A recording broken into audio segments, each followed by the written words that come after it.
Continue, একদিনও বন্ধ হয়নি।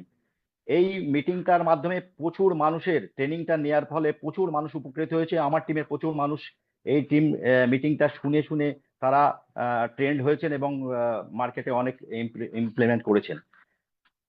ধন্যবাদ জানাই টোটাল এমএম এর বোর্ড অফ মেম্বারদের, কোটি কোটি প্রণাম এরকম একটা বড় প্ল্যাটফর্মে আমাকে সুযোগ দেওয়ার জন্য।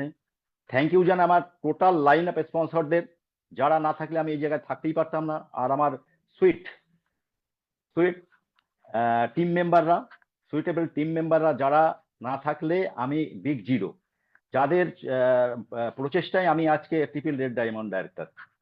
যাই হোক, থ্যাংক ইউ জানাই, স্পেশালি থ্যাংক ইউ জানাই আমার মেন্টর, আমার গুরু, আমার পথ ফাইন্ডার চন্দন চ্যাটার্জি স্যার, যিনি সবসময় গাইড করে গেছেন আমার টিমকে কোথায় কি করতে হবে এবং বড় মেন্টালিটিতে নিয়ে আসছেন, যে মাইন্ডসেটে যে পঙ্কজদা আপনাকে 100-100-র মধ্যে আসতে হবে, টপ 100 আর্নারের মধ্যে আসতে হবে এবং সেটা 60-এর মধ্যে। প্রতিনিয়ত খোঁজ খবর নেন এবং তিনি খুব ব্যস্ত মানুষ, ওনাকেও শ্রদ্ধা প্রণাম জানাই। আর যিনি যিনি না হলে আমার মোদিকেয়ারের জন্মই হতো না, তিনি আর কেউ নন, অসিত কুমার খান স্যার, যিনি ট্রিপল রেড ডায়মন্ড ডাইরেক্টর। তিনি মিলিনিয়ার, তার টিমে প্রচুর মিলিনিয়ার, প্রচুর প্রচুর মিলিনিয়ার, প্রচুর গাড়ি এসছে, 54+ গাড়ি এসছে, ফরেন ট্রিপ করেছে প্রচুর মানুষ। তিনি একজন গ্রেট লিডার, তিনি একজন আমি বলি চুম্বক। আমরা লোহা, মরচে ধরা লোহা, ওই চুম্বকের সঙ্গে থাকলে আমরাও একদিন চুম্বক হয়ে যাব।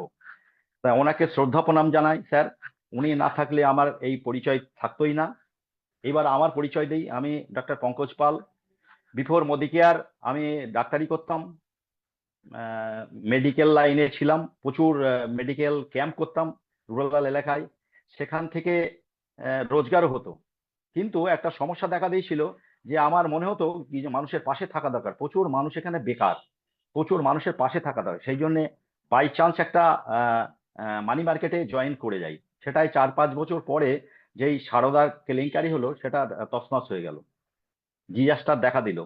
আমার ব্যাংক ব্যালেন্স থেকে আরম্ভ করে মান সম্মান সবকিছু ধুলোয় লুটিয়ে গেল।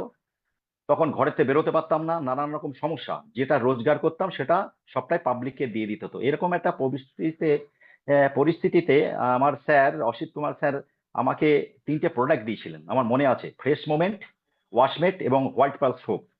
আমি ওনাকে বলেছিলাম আমি ব্র্যান্ডেড প্রোডাক্ট ইউজ করি স্যার।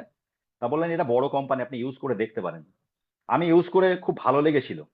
উনি আমাকে বলেছিলেন এখান থেকে আবার পয়সা রোজগার হয়। আমি মুচকি হেসে বলেছিলাম এতদিন তো আমি আহ, কেনাকাটা করছি, সেখান থেকে তো কোনোদিন রোজগার হয়নি, এখান থেকে আবার রোজগার হয়।